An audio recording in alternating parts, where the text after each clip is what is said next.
the session this evening and thus to weary yourselves, but there are comfortable beds at the end of it, so I am told. I shall need this extra session and possibly one tomorrow to complete what I have to say upon the way that the New Testament uses the Old. Even so, we shall not cover every way that the New Testament uses, but perhaps sufficient that will make a solid groundwork for our own study and use of the book of Judges. When we broke off, we were talking about the tabernacle and using the popular term type, and saying that if you use that popular term type of the tabernacle, then what you should be meaning is that the tabernacle was designed by God himself in its details to be a copy of things in the heavens and also a shadow of good things to come.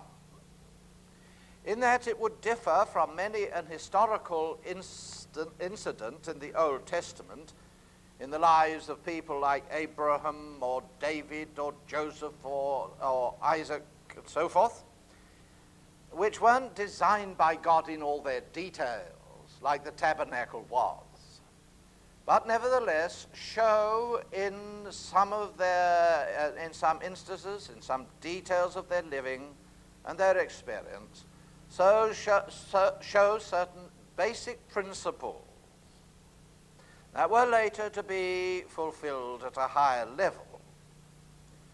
They were what I have called prototypes. I cite merely now one example of that, when God promised Abraham that he would eventually bring his descendants out of Egypt, bring them across the desert, and bring them into their inheritance. That promise was fulfilled at the first level by God's raising up Joshua to do what Moses could not do, and to bring Israel into their inheritance. Historically, then, at the first level, God's promise to Abraham was fulfilled through Joshua. The New Testament makes it clear, however, that Joshua did not complete all that God meant when he made this promise to Abram and to his seed. Joshua was but a prototype of our blessed Lord Jesus, who came that he might bring us into the promised inheritance at the highest level, at levels that Joshua scarcely dreamed of. When I talk like that about Joshua, I want to point out that I'm not dealing with Joshua as if he were an allegory. I'm leaving him where I found him, as a genuine figure in literal history who actually fulfilled God's promise at its first level and brought literal Israel into a very literal Canaan. That is a historical fact. It's not allegory, nor am I allegorizing it when I say that Joshua was a prototype of our blessed Lord. It was done at an infinitely higher level what Joshua did at the lower level. In calling your attention to similarities between the jumbo jet and the little primitive aeroplane, I am not allegorizing the primitive aeroplane. Please, I'm not. I'm just pointing out the similarity in the basic principles of aeronautics between the two. But now let me move on to another way in which the New Testament uses the Old. And here I appeal to what Jude has to tell his fellow believers in his small epistle. His great concern is to warn them against false teachers that have infiltrated the church. And among the many descriptions he gives of these false teachers is this, verse 11 of his epistle: "Woe unto them, for they went in the way of Cain and ran riotously in the error of Balaam for hire, and perished in the gainsaying of Korah." He doesn't just say they have committed similar sins to what Cain, Balaam, and Korah committed. You can call it a metaphor if you like and say he says they've gone in the way of Cain. They've run riotously in the error of Balaam. They've perished in the gainsaying of Korah. Jude sees an underlying similarity between the errors of these ancient men and the errors of the false teachers in the church. That much is clear. But in using them, he is definitely, isn't he, alluding to the history of these three enemies of God. He is making an explicit allusion. If I said of a certain Saddam Hussein that he is a modern Hitler, of course you would immediately know what I meant and in what respects I was intending this, the phrase, Saddam is a modern Hitler. What we ask, does Jude mean when he says that these false teachers are committing the same errors as Cain, Balaam, and Korah? Obviously, he is not simply saying all three ancient men were bad men and these heretics, modern heretics, are bad, full stop. Because badness comes in different forms, doesn't it? And heresies have a certain variety in them, which makes them interesting, I suppose. And you'll see Cain was not exactly the same as Balaam, nor Balaam the same as Korah. They were all false. They were all false in the area of religion, were they not? Cain is to be met soon after his sacrifice. Balaam is met in the area of sacrifice with his altars, and so is Korah. But Cain was not quite so bad as Balaam, because Cain was what we might call a layman, whereas Balaam was a professional prophet. And Korah was worse than Balaam even, because whereas Korah was a professional like Balaam was, but yet Balaam was a pagan old priest. What could you expect? Korah was a Levite in holy orders, in the very tabernacle of God in the wilderness. He's the worst of the lot then. There is, you see, a progression staring you in the face, even in these three allusions that Jude chooses to make. The question therefore arises with an allusion of this type is how we shall interpret it. How does it help us to know that these false teachers were contemporary Cain? You'll say, well, you would have to go back and study Cain, wouldn't you? What did Cain do in the religious sphere? Then you'd have to do the same with Balaam, and then you would have to do the same with Korah.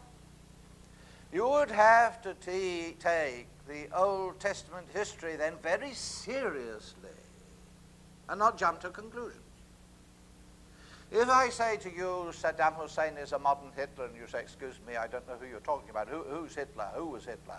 I say, you know, the old wallpaper man with a funny moustache like Charlie Chaplin, who was in Germany. So, well, I never heard of him. Oh. Well, then calling Saddam Hussein a modern Hitler would fail of its point, wouldn't it? Unless you went back in history and read a bit of history and began to take it seriously. And when you started reading history, you'd have to try and distinguish between Hitler and the Duke of Wellington, or even Hitler and Napoleon, wouldn't you? They're rather different people. So here is the New Testament alluding to the Old, and if we're going to pick up the right allusion, we shall now have to go back to Old Testament and do a little bit of hard thinking and let the rigors of the Old Testament history books guide us in our interpretation of what the allusion is meant to convey. I was discussing this matter once with a young gentleman and saying, you know, what shall we say that the rebellion of Korah was? He said it's a picture of what happens when a congregation disputes with its pastor. Well, I don't know. That could perhaps be. I sort of question the application At the primary level anyway, I should think before we settle on that, we'd better do a lot of thinking. It means taking Old Testament literature seriously. And here I want to pass on a word of exhortation, if I may. It is so easy when you get a New Testament allusion to jump to conclusions as to what it means. And then you could open yourself to a great deal of a charge of fancifulness. The way to control our interpretation is to go back to the Old Testament itself and look at the book in which these stories come, and to consider it as a whole, not one just incident in isolation, but what its function is within the whole of that history book. There you will get a very serious and inspired account of the happening in its context that will help you to control your interpretation of its original significance, that then taking the original significance, you may bring that over to the New Testament. Yes? So let's try a little taking of history, Old Testament history seriously, and concentrate now for a few moments on the rebellion of Korah in the wilderness.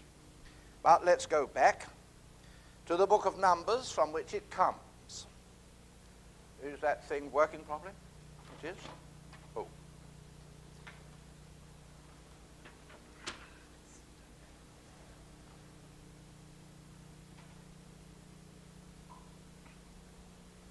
No.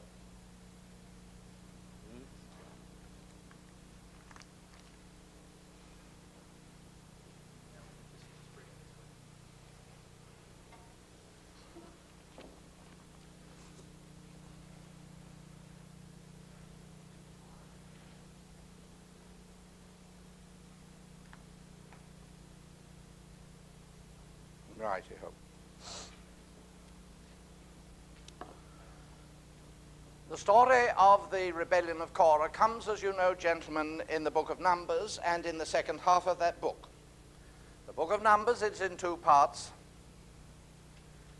The first 10 chapters deal with God's provision and preparation of Israel for their coming journey across the wilderness. Chapter 11 begins the second half of the book, which records what actually happened on the wilderness journey. But not everything that happened every day of the week for the 40 years they were in the wilderness, of course not. The Holy Spirit guides the historian to select certain major features of the journey across the wilderness. And what the historian concentrates on, you will gather if now for a moment you turn to Numbers chapter 11.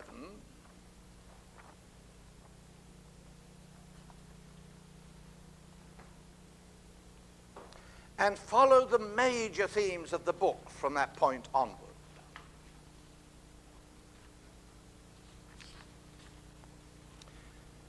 Chapter 11 then. And the people were as murmurers. First announcement of Israel murmuring and God's discipline on them. 11:4, and the mixed multitude that was among them fell a-lusting, and God had to discipline them even more severely. Chapter 12, Miriam and Aaron spake against Moses, and God took a very severe line with Miriam because of it. Things are not progressing too well, are they? Murmurings and lustings and disputings with Moses. And now in chapter 13, the spies are sent to spy out Canaan, and when they come back, they give the people their evil report. And chapter 14 describes how the people refused to go in, rebelled against the Lord, and refused to enter the promised land. You'll see how chapter 11, from 11 onwards, is building up a picture of rebellion against the Lord, the first major topic to be dealt with in the story of the journey. It comes, of course, to its great climax as they refuse to enter into the land. And God says, therefore, all right, they won't enter into the land then. And he swore in his wrath that that generation shouldn't. If they didn't want to, they wouldn't. With all the perversity of human nature, when God said, all right, they won't enter the land, lo and behold, they said, yes, we will. And Moses said, don't, gentlemen, don't. I'm telling you now, don't go up. The ark of the Lord isn't going to leave the camp anyway. Don't go up against Canaan, but they would have it. And up they went against Canaan. And the king of that country came out and chased them, and they ran away as fast as their hairy little legs would take them. So that at the end of chapter 14, you'll say, you can picture them in your mind's eye, can't you? There they're going, running, their backs turned against the promised land, and running as hard as they can go to get away from it. First major rebellion in the book. Chapter 15 follows with a marvelous contrast. It opens calmly like this. And the Lord spake unto Moses, speak unto the children of Israel, and say unto them, when you be come into the land. Oh, isn't that a delicious contrast? They were all running away from it as hard as they could. And God says to Moses, now tell my people when they be come into the land. Oh, they're going to come in, are they? One day, yes, they will. And what follows now is, in the early part of 15, details of certain sacrifices that they were to offer when they came into the land. There are other things, and my list here before you is not meant to be a full analysis of the contents of the book of Numbers, gentlemen. This is a very, very rough and ready summary of certain major things in the book of Judges. But this rebellion then, starting with small foothill rebellions and going on to the major one of refusal to enter the land, is then followed by chapter 15, which majors on this question of sacrifices and certain things. And when chapter 15 is done, oh, look at chapter 16. And chapter 16 and 17 are about the rebellion of Master Korah. And when that's over, and the people of Israel are in great consternation, chapter 17, verse 12, they spake to Moses, saying, behold, we perish, we are undone, we are all undone. Everyone that cometh near unto the tabernacle of the Lord dieth. Shall we perish, all of us? Then chapter 18 begins God's reply. Chapters 18 and 19 are concerned with God's provision for these people, the priestly dues due to Aaron the great high priest and to the Levites, and the great sacrifice of the red heifer in chapter 19. And when chapter 19 ends its description of the sacrifice of the red heifer, chapter 20 begins. And the people strove against Moses, it says, you'll say, and against Aaron, because there was no water. The striving was so bitter that in the end Moses, the meekest man in all the earth, lost his temper with the people and said, here now, you rebels, must I bring you water out of this rock? And he took his rod and smote the rock when he shouldn't have smitten it. And the book of Numbers categorizes what Moses did as rebellion against the Lord, who did not sanctify me. This is chapter 20, verse 24. Aaron shall be gathered unto his people. He shall not enter into the land which I have given unto the children of Israel, because you, plural, you and Aaron, rebelled against my word at the waters of Meribah. So here in chapters 20 and 21, rebellion of Moses and Aaron, if you please.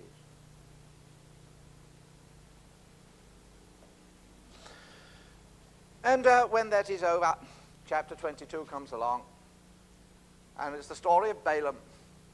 And one feature of Balaam will catch your eye at once, won't you? It's old Balaam and all his old altars and his sacrifices, which he offered to God in a profoundly mistaken pagan notion that by offering God a whole array of sacrifices, he could twist God's arm and induce God to curse the Israelites and to bless the Moabites, and it didn't work. But the chapters 22 to 24 are full of Balaam's useless sacrifices and God's reply to Balaam. And when that's all over comes chapter 25. In chapter 25, gentlemen, and I am not bringing rabbits out of any hats. You'll say there's no rabbits in Numbers that I know of anyway. And in chapter 25, when Balaam's sacrifices are all over, we have another rebellion. For it is said in chapter 25 that Israel abode in Shittim, and the people began to commit whoredom with the daughters of Moab. For they called the people unto the sacrifices of their gods, and the people did eat and bowed down to their gods. And Israel joined himself unto Baal Peor, and the anger of the Lord was kindled against Israel. Another rebellion. And the implications of it fulfill the next chapters. And from chapter 28 onwards, there are many things. One of the biggest elements in chapters 28, of course, are the detailed sacrifices to be offered on these days of the different feasts in Israel. They are described in massive detail, and they fill 2 whole chapters, plus questions of vows and other things. I remind you, this is only a sketch of content. Then when you come to chapter 32, you get what wasn't in fact a rebellion but looked like one. The thing we had to refer to last week in our studies. When the 2.5 tribes came to Moses with a request that they should be allowed to have as their inheritance the land east of Jordan that God had given to the nation. And Moses thought that they were rebelling and that they were repeating this first rebellion and were refusing, like their ancestors, to go into the land. And they had to explain to Master Moses that they weren't thinking anything of the sort. They were not rebelling, please. They were prepared to go over Jordan and fight for and with their brethren until the last enemies were destroyed. But please, could they then come back to the inheritance that God had given the nation east of the Jordan? And after that come chapters 34 to 36, dealing with the inheritance, and in particular with the cities for the Levites and the cities of refuge for accidental homicides. Now, I bothered to point this out to you, gentlemen. I am concerned that you see that this is not my artificial listing of the contents. I've tried to take you through the actual scripture and point out these are major events. And even if you would prefer to put other things down here somewhere, the point remains that there is in this book of Numbers this succession of rebellion. And the man we're after is Korah. He comes in rebellion number 2. And what we're doing is to try and collect evidence for how you would interpret Master Korah. For all Jude has done, dear old Jude, but he hasn't spared us, has he? He's just said these false teachers are modern Korahs. Well, pray what were original Korahs then? And before we jump to conclusions, we ought to ask the question historically and from the book of Numbers itself. What did Korah do and stand for in that far-off period? And only when we have ascertained that very carefully from the book of Numbers are we in a position to see the point of Jude's remark and thus make use of the Korah story in our description of modern false teachers and heretics. Far from this kind of interpretation emptying the Old Testament of its seriousness as a historical book, it demands of you that you take the Old Testament as serious history and understand the history at its original level first. It's for lack of doing that so much fancifulness has crept into what is popularly called typology. So for a moment, gentlemen, if you will keep in mind what we're doing it for, allow me to make some observations on this book of Numbers. A whole series of rebellions, 4 real ones and a fifth that's an apparent rebellion. For all I know, it might make a series of sermons, gentlemen. You preach. You're looking around for something to talk about 5 nights of the week, when, you know, like you get asked to preach 5 nights a week. For a series. It would be a bit lugubrious, wouldn't it? But there you are. Might be unusual even. Wonder when the last time you heard a series of addresses on the rebellions in the book of Numbers. Was it last year or the year before? Anyway, some places might not have heard it. And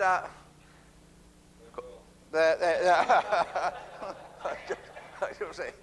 Anyway, I was coming around to say that if by any chance you were ever to preach a series of on the rebellions in the wilderness, then you'd have a practical problem. What would you say Monday night?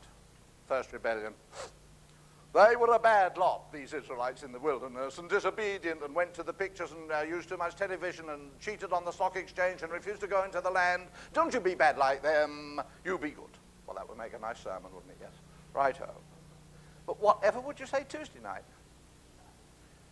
You can't say, well, these were a bad lot, and they cheated, and they beat the wives up, and did a lot of wrong things. Now, don't you rebel, and you be good. Well, you might get away with it Tuesday, but Wednesday, if you said the same thing every night, it would be a bit thin, wouldn't it? Yeah, a rebellion is rebellion is rebellion is rebellion. I know that. But you're going to take this seriously. It isn't just a row of monotonous, same thing all over again. The rebellions were obviously different.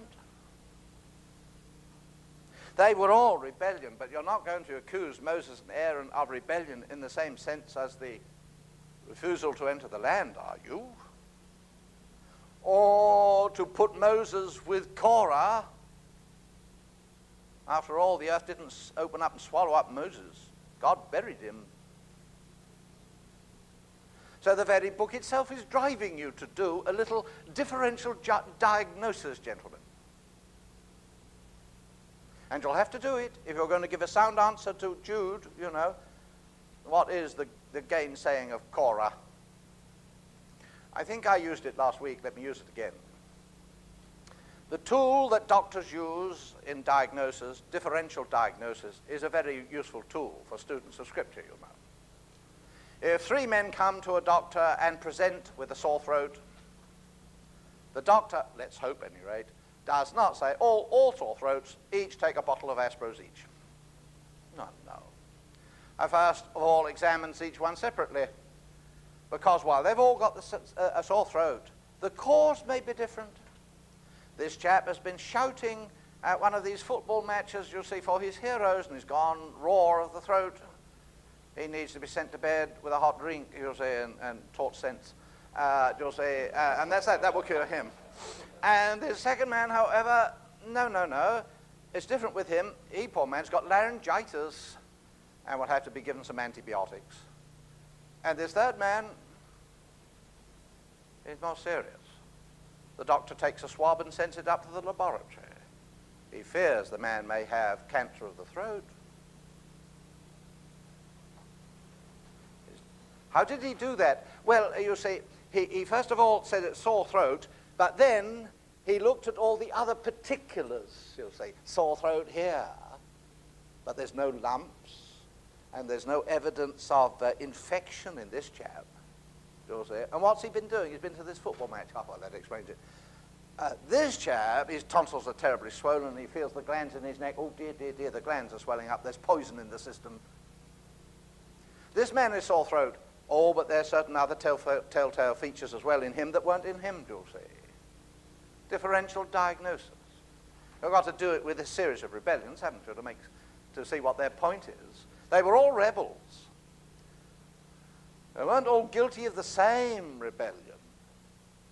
What are the differences between this rebellion and that rebellion and that rebellion and the other rebellion? To help us in our task, of course, we have the New Testament references to these rebellions. The basic principles in this rebellion are brought to our attention in Hebrews chapter 3 and 4. So the night you discuss this rebellion, Monday night, isn't it? You're going to discuss it. Monday night, you discuss this rebellion, you'll be quoting large chunks of Hebrews 3 and 4. When you come to the rebellion with Baal Peor, you won't be quoting Hebrews 3 and 4. You'll be quoting 1 Corinthians chapter 10. And you'll notice how the same terms are used. Here the text says that when Israel joined herself to Baal Peor, God was jealous. She had left her true husband and gone after another lord, another Baal, another husband. And Israel were only saved the complete destruction because a certain Phinehas was jealous with the Lord's jealousy and executed God's judgment upon his brethren. And when that incident is referred to as it is in 1 Corinthians 10, listen, Paul is saying you cannot eat the table of the Lord and the table of demons. Do we provoke the Lord to jealousy? Are we stronger than he is? The New Testament, gentlemen, has a very uncanny way of knowing what it's doing when it cites the Old Testament. You fancy that? And it gets it with superb accuracy, of course. No blundering here. This is an example of a rebellion, I repeat, that stirred the very jealousy of God by its nature. That is not said of this first rebellion, nor of the second one for that matter. This one stirred God's jealousy. And when it's quoted in the New Testament, Paul, in the very same context, talks about God being jealous. So if this night, on Monday night, you are quoting Hebrews 3 and 4, Tuesday, Wednesday, Thursday night, you'll be quoting 1 Corinthians 10, won't you? And perhaps 2 Corinthians 11, where the idea of jealousy reoccurs. We're doing, therefore, a little differential diagnosis. And here comes Master Korah. What was the nature of his rebellion? He wasn't refusing to go into the promised land. He wasn't proposing to worship another god like Baal Peor.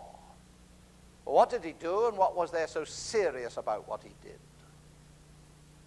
Well, in the history, what he did was to collect a lot of chaps around him, you'll say, and they rose up against Moses and Aaron, and they said, you take too much upon yourselves, you Moses and Aaron, seeing that all the people is holy.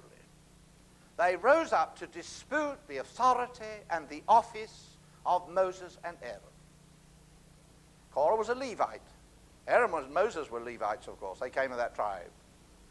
And what the man was saying is this. Look here, Moses. You say that you are the great prophet sent from God. And all we have to bow exactly to what you say, because you are the one that brings God's special revelation to us. And that we dispute, Moses. You take too much on yourself. That's because you happened to walk up Mount Sinai one afternoon and got a few words from God. That doesn't mean to say that you're the only one that gives the voice of God. We are as equally authoritative of you. And as for Aaron, you look at him going in there on the Day of Atonement and being the only one that can go into the presence of God. And we're told that we need a high priest to make atonement for us. We're telling you now, we don't need Aaron. All the people are holy. We don't need any mediator between us and God.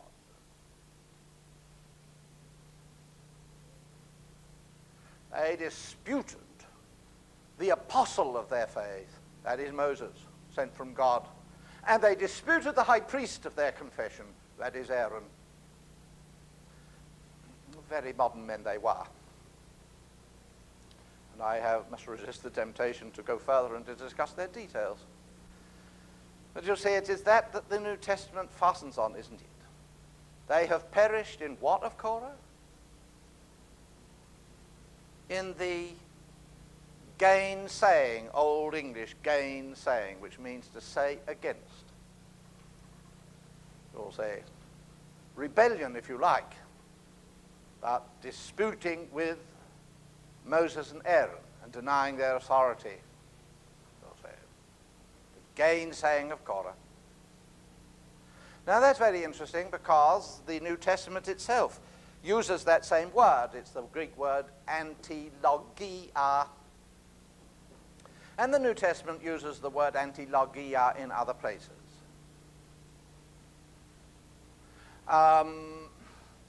Hebrews chapter 12. Consider him who endured such, here King James Version, contradiction. Gainsaying is good English and Germanic. Contradiction is the Latin side of our language, to speak against. It's the equivalent of antilogia, speaking against. But now if you consider the use of antilogia in Hebrews chapter 12, you will see to what serious event it is referring. Consider him, that is our blessed Lord, who endured such contradiction of sinners against himself. When? Well, primarily and above all else, at Calvary. This wasn't a question of members disputing with the parson in church or something. This was the whole nation of Israel doing what Korah and Dathan and Abiram had done in the wilderness, only doing it at the higher level. For when Messiah came, he came as the apostle of God, the sent one of God to Israel. And as he returned, he was to return as their great high priest, their mediator between God and man, and Israel would have neither. When Pilate was willing to let him go, they spoke against him and denied the holy and the just. And alas, Israel officially denies him still. They will not have him either as their Messiah or their great high priest. And that's not the end of the matter, gentlemen. There are many in Christendom who deny him in that very self-same way too. They deny that he is specially authoritative when it comes to the revelation of God to men, and will happily tell you that Jesus Christ was mistaken, and in some things they know better than Jesus Christ. Then they will turn around and tell you they need no mediator between God and man. God doesn't need any sacrifices before he forgives anybody. They don't need somebody to make atonement for them. That is Christendom doing what Korah did in the wilderness, only doing it at the much higher level. And we can check that exposition, can't we, by seeing exactly what they said and what their colleagues went on to say, and what answer God made to Korah. What evidence he supplied to Korah and the Israelites that Moses and Aaron were indeed his divine appointees.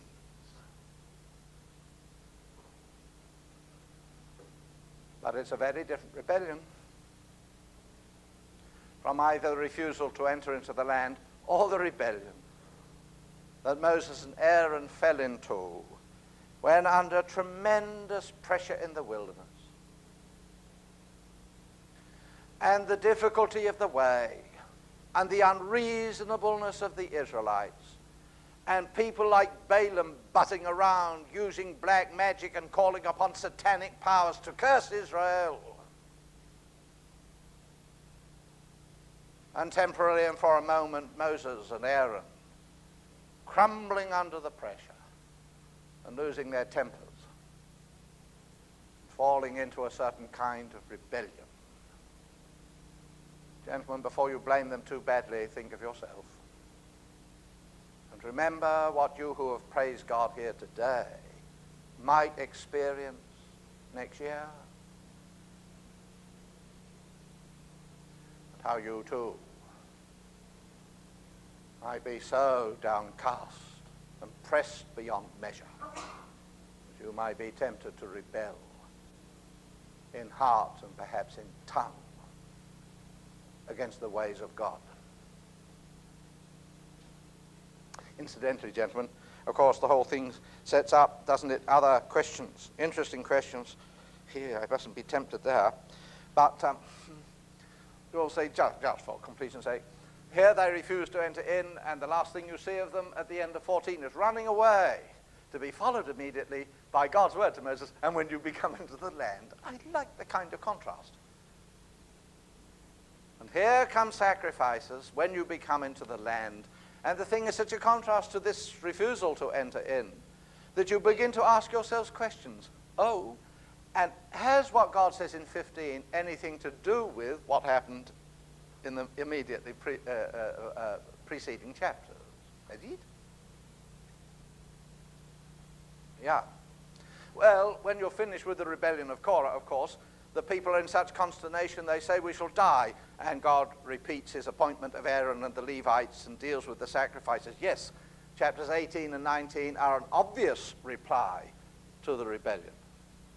Well, gentlemen, if 15 is an answer to 11 to 14, and 18 to 19 are an answer to 16 to 17, can you show if and how chapters 22 to 24 are an answer to Moses' rebellion?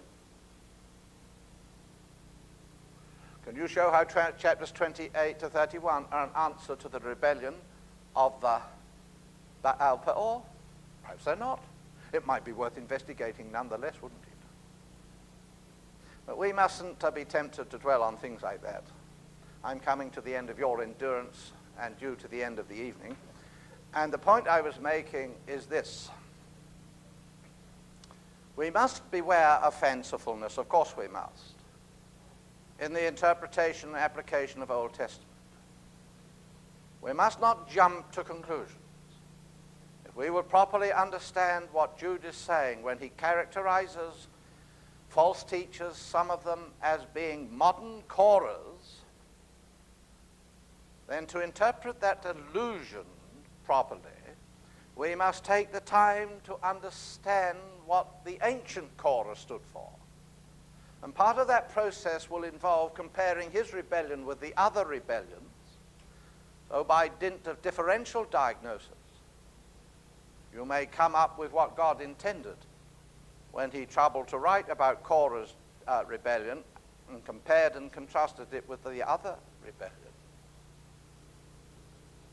If you do that, of course, you will get a comprehensive view of rebellions, which is a funny topic, isn't it? But there it is. It isn't an exhaustive commentary on rebellion. It is a comprehensive one that will give you the typical kind of rebellions that are apt to occur in the life of the people of God. And what's wrong with them. And what answers God has for them. And that will bring you safely back to Master Jude. And there you can begin to apply the further check of the way the New Testament uses the terms involved. I refer to the question of Korah speaking against Moses and Aaron, as distinct from the others refusing to go into the land, speaking against Moses and Aaron. And it is the feature that the New Testament takes up, the antilogia of Korah. He's speaking against Moses and Aaron, and then applies the same word in Hebrews 12, the contradiction of sinners against our blessed Lord. First at the level of the Jewish nation officially, and then warning us that modern heretics in the church, modern false teachers in the church, will do to our blessed Lord what Korah, Dathan, and Abiram did to Moses and Aaron, and what the Jewish nation did when they disputed the claims of Jesus, the apostle and high priest of our confession. And other things I have to say, but I mustn't say them now. We shall have to adjourn until tomorrow.